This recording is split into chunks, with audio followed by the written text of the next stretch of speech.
маросими видо бо Гули Зард, рӯзноманигор ва нависандаи тоҷик бо ҳузури даҳҳо тан рӯзноманигорону фарҳангиён дар манзили зисташ дар маҳаллаи Сомони шаҳри Душанбе баргузор ва пайкари ӯ дар қабристони ҳамин маҳалла ба хок супурда шуд.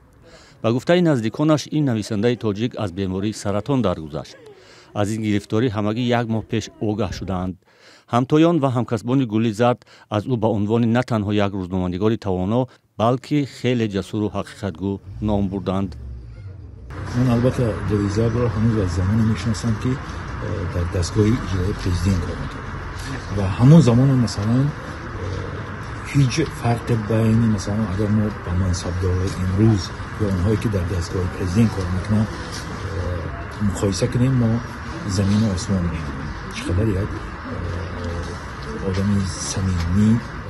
рӯзноманигор Абдуқодир Салбаков, ки бо марҳум Гули Зард дар як мактаб таҳсил ва кор кардааст, мегӯяд бо вуҷуди ки хеле зани мубориз буданд, бархи ҳодисаҳо ба зиндагии ӯ бетаъсир набуд. дар миёни ҷомеа бахусус ба нухбагон каме маъқул набуд, ки бисёр шартакӣ мегуд, гапи дилашро мегуд, ҳақиқатро мегуд, бепарда мегуд.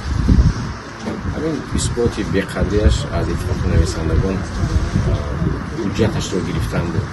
хеле дард кашид, ранҷ кашид. бархе аз фарҳангиён ҷасорати ӯро ситоиш карданд, ки дар китобҳои дард иттакой бувает, бодоми шириндона, ашки аҷал, хазонрези орзуҳо, худойдод, ҳамели андешаҳо, табассуми иқбол, ишқи духтари пистафурӯш ва чандин дигар, ки ба мавзӯъҳои ҳассос ва ғайримаъмулӣ дар ҷомеаи Тоҷикистон пардохтааст. бепарда менавишт ва ҳарфҳои ногуфтаи ҷомеаро мегуфт.